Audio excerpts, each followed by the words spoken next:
Okay, hi Sarah. I'd just like to thank you for coming in today. Today we're gonna go over the life career assessment. So I'm just gonna ask you some like basic questions about yourself. Feel free to answer however you seem fit. Okay. So we're gonna start by talking about your work experience. So this could be anything, including like non-paid positions, part-time, internships, or full-time. So could you start by telling me the last job you've had?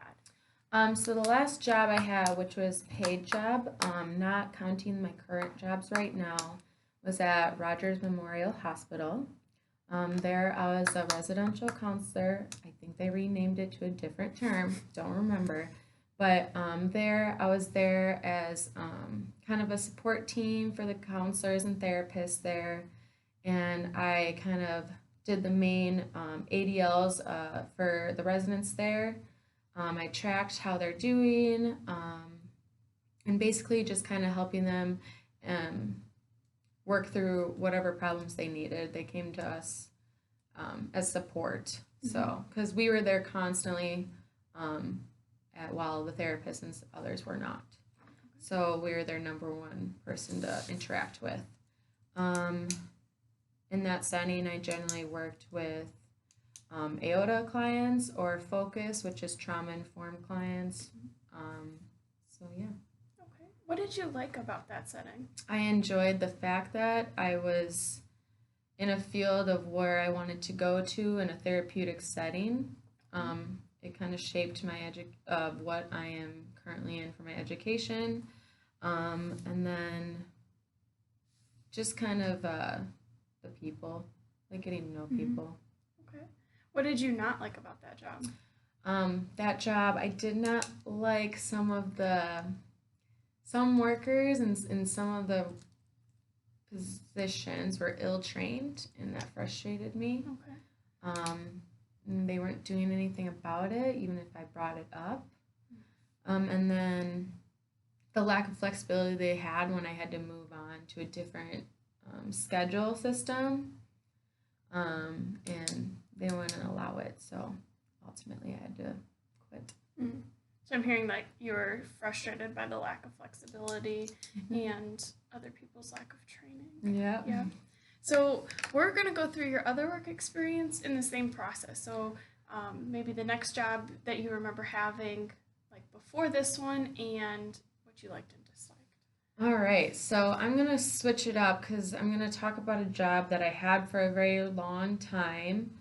It was my first job. It kind of got me initiated into the workforce, I guess.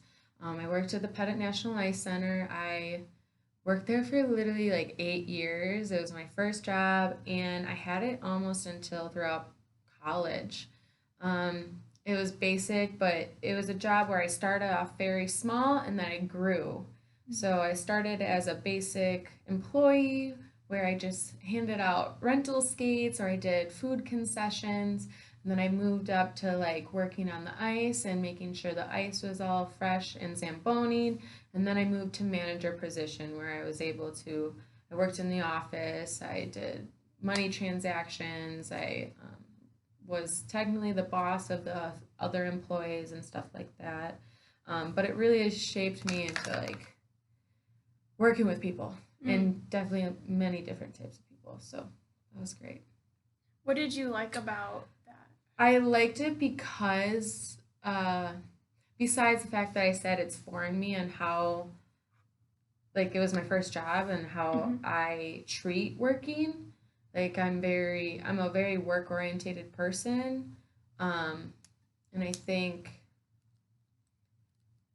besides working there, it helped me realize that I don't want to be in business. Okay. So I guess I mean I appreciate it in that sense, but it definitely is a field I never wanted to stick with. It was just kind of there for me during a time when I needed a job, and it was a paycheck. So you liked the financial aspect of it, but didn't necessarily like Yeah. some of the business side that you had to deal with. Yeah. Okay. Do you think that's impacted some of your job decisions Yeah, later on? yeah, definitely. I think ever since that job, I've always looked for jobs that were related more into the health field sector than anything ever since then, minus maybe like one or two jobs that I've had. or even just people surrounded by people a lot more. Okay. So yeah. Tell me about one or two of those like healthcare jobs. So I worked besides Rogers. I did. That's technically healthcare, right? Yeah. I also worked with children with autism. I worked there for 2 years. I did ABA therapy with them, and it was good to get an aspect of a different population that I never actually really knew about. I definitely learned a lot because I kind of threw myself in the job. So that was one. And then I have a wide range, seriously, because I like to, for how young I am, I feel like it's good to get a wide range of different populations. So, like, my current job, I'm working with seniors and kind of like the hospice senior field and how different it is from working with adults and aorta and trauma and seniors who are basically on their deathbed and still working with them to children who just have disabilities and just trying to figure out the best path that's for me. I don't know. So when you worked at the autism center, what did you like about that? I loved learning about ABA. I thought it was interesting in how they approached helping autistic children become more, I feel like this is the wrong term, but like accepted in society and like how they can, how can we almost reframe how they are acting to a accepted way of society, which is really sad to say, but how they can't really be themselves within our society in some aspects. But I thought it was interesting, and then I also thought it was interesting that every child is different in that realm. So. Okay. What did you not like about that job? I also don't really like working with kids. I found that out. Okay. But I love the kids I worked with. Like, it's difficult. I just realize now in the future I don't really want to work with children. Okay. Because I worked with children from 2 to 11 was my youngest. Or oldest. 2 was my youngest. 11 was my oldest. And this is another thing. Like, I hated it, but it's a good thing. It challenged me. Like, the aggressions that occurred, at first I was scared, but it also taught me a lot on how to handle and de-escalate a dysregulated person. So that was good. But also, I mean, it sucked. Yeah. So okay. Yeah. So it sounds like you liked that job because you were able to like learn different treatment modalities that maybe you didn't know before. So, is learning something that you enjoy doing? Maybe describe your education or certification history. Yeah, definitely. So, basically, we'll just start back in high school. I don't like to stay put a lot. I don't know if you've realized, I went through a lot of jobs and stuff. So I even transferred out my senior year to a different school.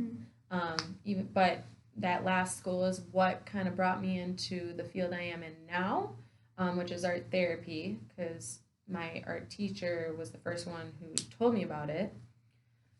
Didn't go into it, so moving on in high school, got my degree, nothing special. Then I went to college. Wow, couldn't think of it for a second. College right away. And I regretted that decision because I didn't know what I wanted to do. So I dropped out after finishing 1 year. Took a year off and I figured out what I wanted to do, which was art therapy. I remember talking to my teacher, and I just gathered a lot of information online, closest place, stuff like that, and I found Mount Mary. And I ended up graduating Mount Mary with a double major in psychology and art therapy and a minor in fine arts. Seems a lot, but it fit very well with my schedule. So, and then from there, I took a year and a half, technically a year and a half off because I was supposed to start earlier than I did with my master's now, but that fell through. And then now I'm in my master's for art therapy. Okay. So I'm continuing learning what's the best route for me still, even in my master's. What do you think are some things that you liked? Because you've experienced like two forms of higher education now. What are some things in the higher education realm that you enjoy, or maybe something that's different between undergraduate and master's level? Um, the difference, okay, it's easier to say the difference, I would say. The difference is that grad school is more hands on, which I prefer in general. Okay. It's also a lot more critical thinking, which I also prefer. And I appreciate undergrad because it gives you the basis of what you need to learn and know by the time you're in your master's. But you don't tend to get a lot of that experience unless if you search it yourself in undergrad. A lot of the times, not all the time, but in my experience, I searched it for myself. And then in grad school, they kind of help you shape that experience and those experiences, which I appreciate.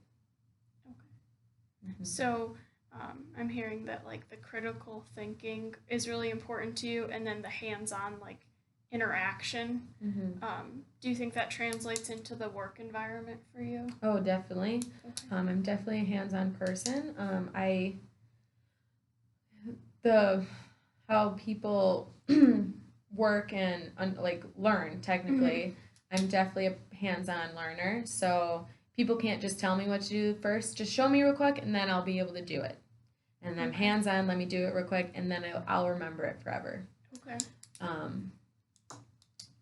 So yeah, it really put me in in a field, and I'll work my way around it somehow.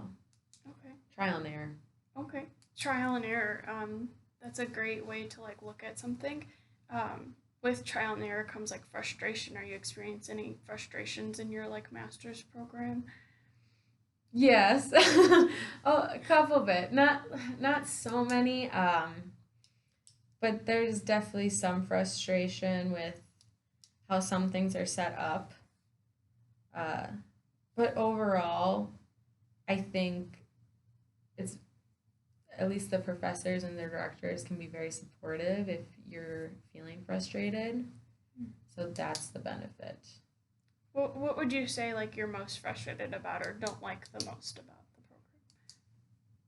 I feel like there's a lack of internships. Okay. But that's also because I would say it's also because like art therapy is a very brand new field, so a lot of places don't accept art therapy because they don't have someone who is an art therapist on their team. But then, yeah, that's it.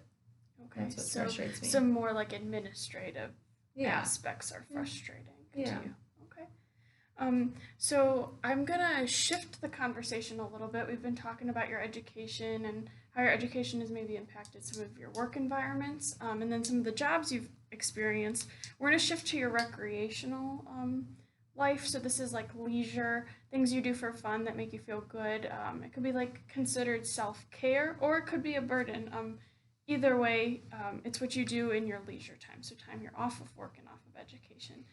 So what would you describe as like some of those activities you participate in? So right now I don't have a lot of leisure time, but when I do, it's mainly just like hanging out with friends, not thinking about school or work. I love like board games. So board games are played a lot with friends, obviously not by myself, that'd be kind of sad. But I like reading a lot. I also enjoy art.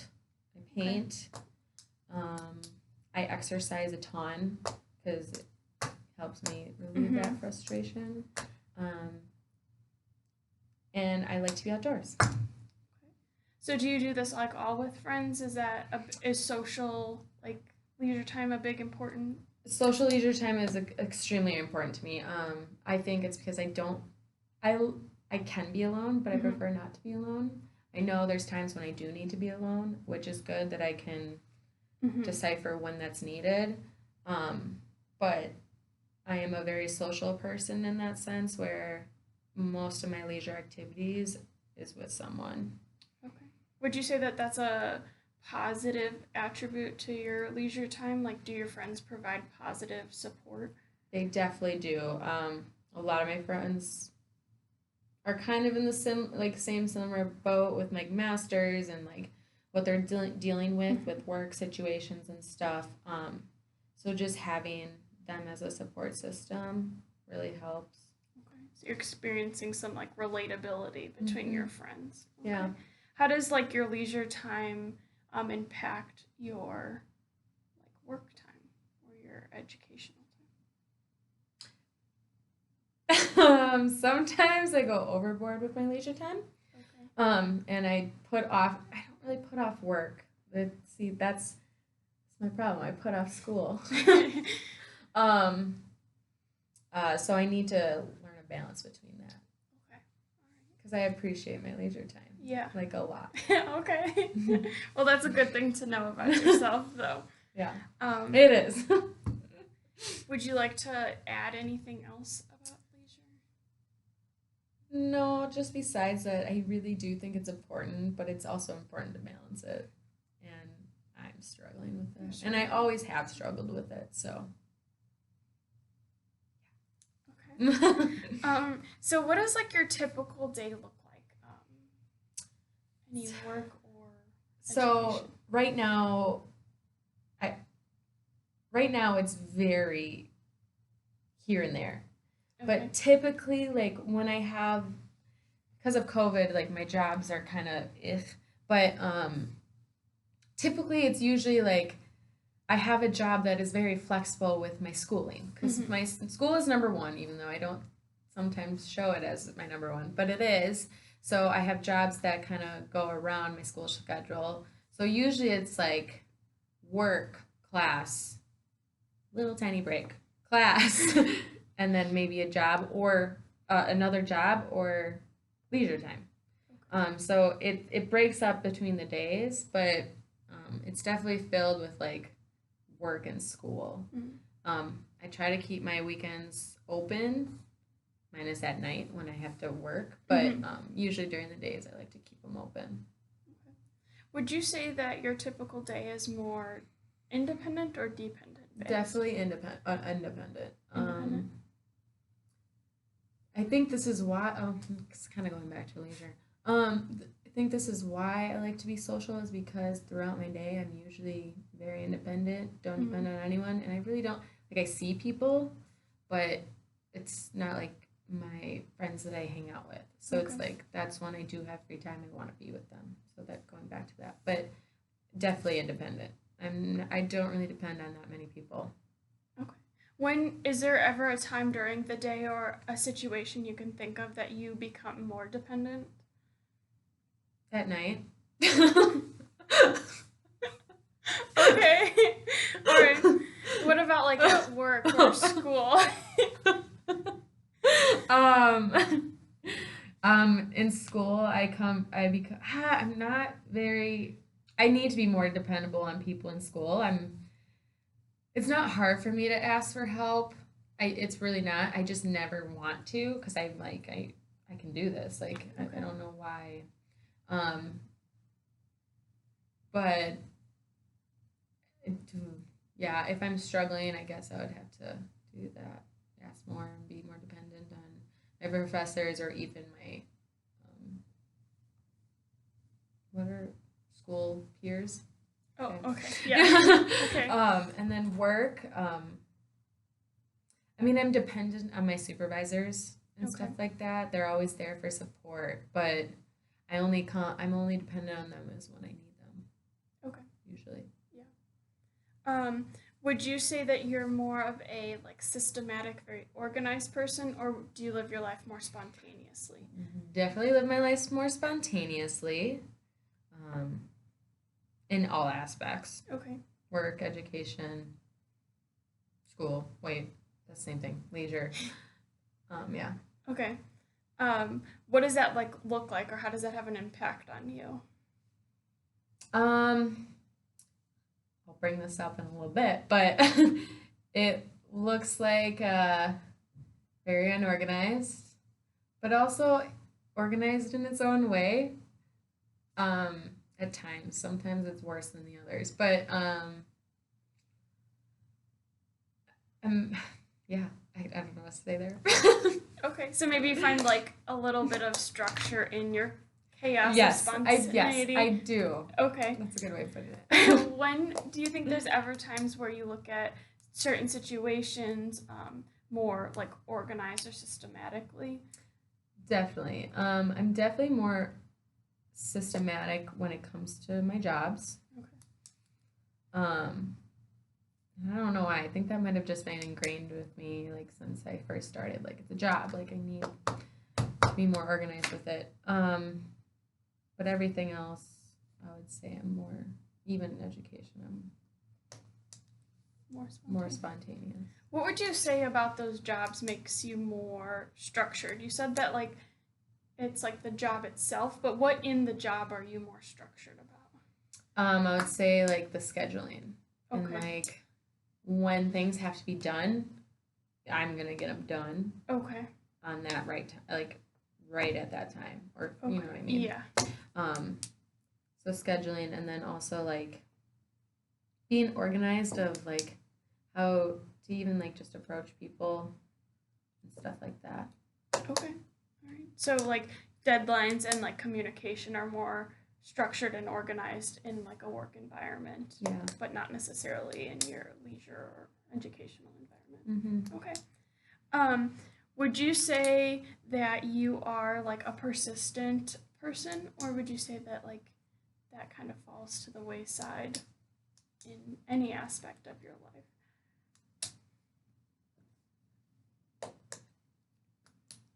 I don't know. Okay. I don't know how to answer that one. Okay.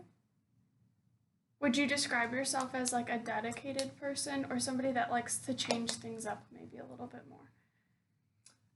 I would say both. Okay. In my education and where I went ahead in life, I'm very driven and dedicated to that. But I also like the idea of like changing my environment a lot. Okay, yeah. And moving around. Mm-hmm. Which I always see people say like that's such a negative aspect in the workforce with millennials, and I'm like, yeah, that's me. Okay. But yeah, so Okay. both. So a little bit of both. But Yeah. you have a little bit of balance there. Okay. Yeah. So now I'd like to focus on like some of your strengths and maybe like the challenges you face. So could you identify maybe 3 strengths that you feel you have? Yeah. So kind of talked about this. I'm pretty flexible. Okay. Or I like flexibility. Mm-hmm. I have a strong support system, at least currently to where I'm living. And then I'm also extremely sociable. Okay. And then what would your challenges be? Like limitations? My limitations would be my lack of organization, the balance I have between my social life, education life, and work life. That might just be because I'm in my master's and it's just a lot, but I need to work on that balance. And then my financial stability. Okay. How do you think that your challenges have impacted your strengths, or vice versa, that your strengths are impacting your challenges? Yeah, I think they do both that. Like, I think it's good to have obstacles and challenges because it definitely helps shape your strengths. But then it's also good to know that these are your weaknesses and something you have to work on. Yeah. So I think even though I'm unorganized in a lot of my life, there is in areas where I am organized. And I know there's times where I'm more organized than others. So that's just an example. And then also with the balancing between my work and life and social, like I'm lucky even though that's an obstacle, and I'm also lucky, it's because it's a strong support system that I have to help back that up when I'm feeling out of whack. Yeah. Okay. So, yeah. So how do you think like maybe some of your obstacles have like impacted your work or educational decisions? Surprisingly, I would, which is weird because I'm very unorganized with my education, but I am organized in the sense where I was like, boom, boom, boom, boom. Where I'm like, just kind of knew exactly what I wanted, and I was organized in the fact that I'm going to do it. Okay. But like, when it comes to like work and like school work, like the work to the education system is where I struggle with, and remembering due dates and crap. But, I don't know. I mean, the financial is definitely a big part of it. Like, I'm always going to have that hanging over my head for a while at least. Maybe forever. Who knows? But it never really holds me back to what I really want. My obstacles. I'm going to shoot for them anyways. Even though I struggle with them. Okay. What are some resources that you think you have to combat some Bless you. sorry No big. combat some of like your obstacles that can maybe turn them into strengths, or use your strengths, like are your strengths resources? Some resources I have. Minus like, that's a hard question. At least for me, the resources I have is like, I talk a lot, so like I like to talk to new people. I like to research a lot before I do anything big. Okay. But those seem all very independent things to do. Like I go out of my way to talk to people. I go out of my way to research things. But I don't know. I don't know what else to say there. Okay, that's all right. So if it's okay, I'm just gonna kind of summarize like everything, and we can talk about maybe some themes we see in your history. Okay. So you kind of described like your work history, and that is included kind of some. You mentioned like some more random jobs just for financials, but most recently you've worked at Rogers, which is based in like inpatient therapy, and then you described a really long career, you could say, at the like rec center, working and growing through that position.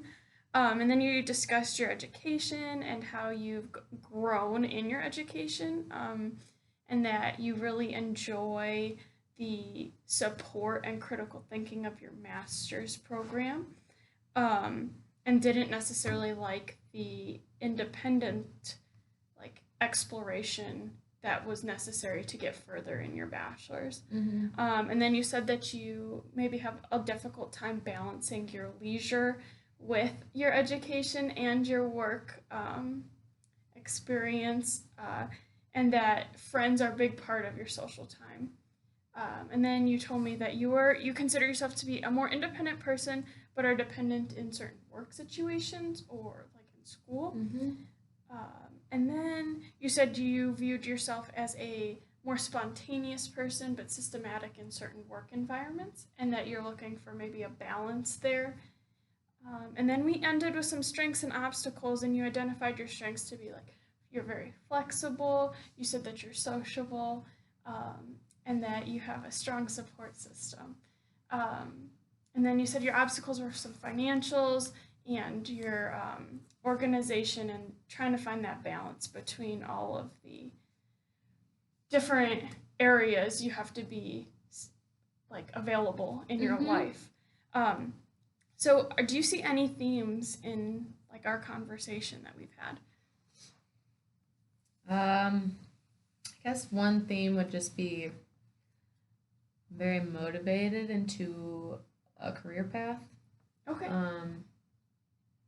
And I'm motivated to be working with people. Yeah. Another theme is that I need flexibility in my job.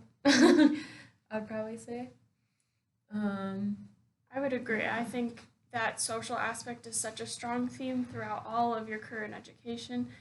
You say you're a very independent person, but then you mentioned interacting with Mm-hmm. people, and you mentioned that as an independent thing, but it's very dependent on the social aspects. Mm-hmm. Um, and I think flexibility and balance are big themes in your life as well. You have Mm-hmm. so many things going on, but you're always striving for a balance between them. Even in the way you described how you go about like your personality between systematic and spontaneous, you described a balance and a search for balance. Yeah. So that's a strong theme. Yeah, definitely. So how do you think these like themes that we've identified relate to like your goals for your career? I guess like my though actually like the themes kind of shape what I want in like a career. Like Okay. I want balance. I want to have that balance with Mm-hmm. my job, Mm-hmm.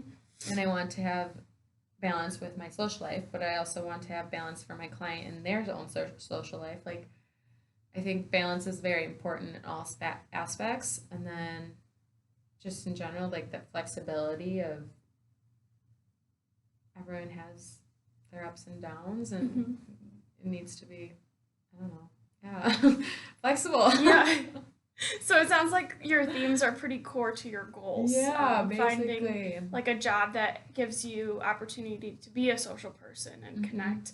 A job maybe that can provide balance for your life in Mm-hmm. leisure time and versus work environment, and then some flexibility so that you have a leisure time. Mm-hmm. Um, Yeah, as I get older, yeah. do you have anything else you'd like to say about this like career assessment? We're just like about done. Um, what is there anything you'd like to add about your goals? I don't think so. Okay. So as we're done with that, we're just gonna transition into your career genogram because that can really impact what careers you choose and the influences you've had throughout your life. So I know Mm-hmm. I've asked you to create this before, so we'll just kind of like go over it and talk about some of the impacts and maybe trends you see within your own family. Yeah. So go ahead and like share it or describe it however you want. Okay, so what I saw in my family genogram for education and career path, I'm kind of an outlier. I really am. Minus, I'm actually the closest person that I resemble when it comes to like a career path is my grandma, who is currently alive. She established a bachelor. She went on to her master's, and then she was in a medical field. She was a nursing director and all this stuff. Mm-hmm. And she wanted to be in a social setting, working with people. She did a lot of like volunteer work and Mm-hmm. traveling to different countries and helping out areas that were in need. So she's probably the closest one out of everyone because everyone else was kind of more. I mean, I guess education could be part of that. My grandpa was in education, but he got his bachelor's and master's. Um, but everyone else is kind of like more business and like communication and stuff like that. Biology. Yeah, so they kind of just sprung differently. So I think it's hilarious to think that I'm kind of somewhat of an outlier, Mm-hmm. especially because I'm in an artistic field and no one else was in an artistic field Okay. um, in my family.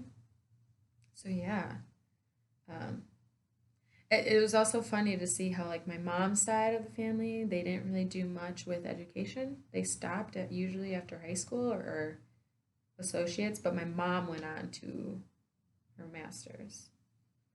And then my dad's side is what really a lot of people went on to Mm-hmm. their masters. So like the education, I followed suit on my father's side. Yeah. Do you think that your father's side having that higher education influenced you to get higher education yourself? Yes, I think so.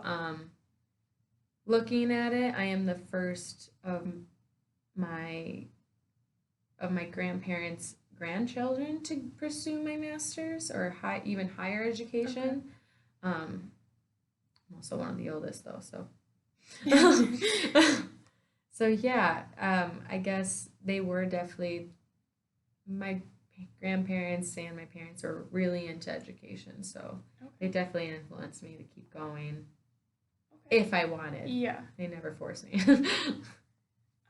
You mentioned that most of your family has like a business Yeah. kind of career path. You want to Or talk about science. some of the like careers your family has held? Yeah, so this is the other weird thing.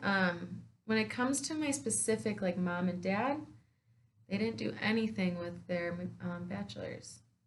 Neither of them. Um, my grandma and grandpa both did. My grandpa was a principal. My grandma was a nurse director. They got their masters and bachelors. Um, I guess some of them followed suit. I guess it was more like business and science. Okay. I don't really know. Um, but like a lot of my uncles were in like electrical engineer, Mm-hmm. chemistry. One doesn't even, I don't even know if he has a job right now. The other one was a pharmaceutical rep. Um, and then I don't really know my other grandparents that well. They passed away when I was super young, but they did like mechanical inspector and then advertising agencies. Okay. How would I get into that? Why do you say why would I get into that? Is there something that you saw that they did that you did not like align with or Yeah, I guess like I just don't see myself as a mechanical advertising person. I guess advertising is kind of like artistic in its own sense, but I also see it as sales. okay. I've never really thought of myself as a good salesperson or business lady or someone who's really good with like her hands and creating Mm-hmm. something. So yeah, it's really interesting. Do you think seeing or knowing of these like careers that you said it was your grandparents that you hadn't met, right? Yeah. Do you think like knowing that they had these careers like turned you away from them, or do you have like a knowledge of the careers and then thought, oh, I would never want to do that? Like, what's your connection to that? I would say like I would have somewhat knowledge and it just didn't fit my personality Yeah. even when I was younger. Okay. Um, yeah, I've always been someone who wanted to help people, Mm-hmm. so I feel like those careers didn't really, in my own sense, didn't help people. Okay. Did your maybe like more direct family, like your parents, have any helping careers that influenced you to want to help people? Surprisingly, no. Okay. um, I think it's more of my parents' personalities that help me shape Okay. than their career choice because I feel like I don't believe my parents right now love their jobs. And I think that's another thing that shaped me to do what I want to Mm-hmm. do and not what I need to do to be stable. Yeah. Because I'd rather be happy with what I end up doing than not happy. Mm-hmm. So that is what shaped me to like really pursue what I want. Yeah. So yeah. So would you say that your drive for a career is more based on like satisfaction and like desire to help people than a financial source? Yes, Okay. definitely. And that's actually funny you bring that up because, like, I just look at my brother who's in business and he's a commercial real estate Mm-hmm. person. That's completely opposite of what I would enjoy. And he's very, like, money orientated, which is fine. But then I also see he's also extremely happy with his job. So I'm like, Mm. oh, I guess it could have been both ways, but, Yeah. and I still don't think I would be happy with any other type of field. Yeah. Okay. Yeah. Is there any other influences that you can see or like recognize within your family's career, like paths or education? I know we talked about that in the Yeah. beginning. Honestly, no. I just feel like, at least within my family genogram, the careers that everyone's held, or my education, yes, maybe a little bit, but like the careers in general, I don't think have shaped anything. I think a lot that has shaped me is like the personalities and values that my family share, but not the careers. Okay. I don't think that's influenced me at all. Okay. Yeah. So personality and values are more influential in your history than like a direct career. Yeah. Okay. Yeah. Even education, technically, like I did follow suit with my grandparents, but I think that was just because it's also they strive for what they want, and that's kind of how I focus my thing. So I strive. Yeah. So it seems like education's a value of your family, so you kind of followed suit with the value of education. Yeah. Okay. Yeah. How do you think like this could help you with like the career assessment that we just did? Like what are some themes that you're seeing that connect to the career assessment?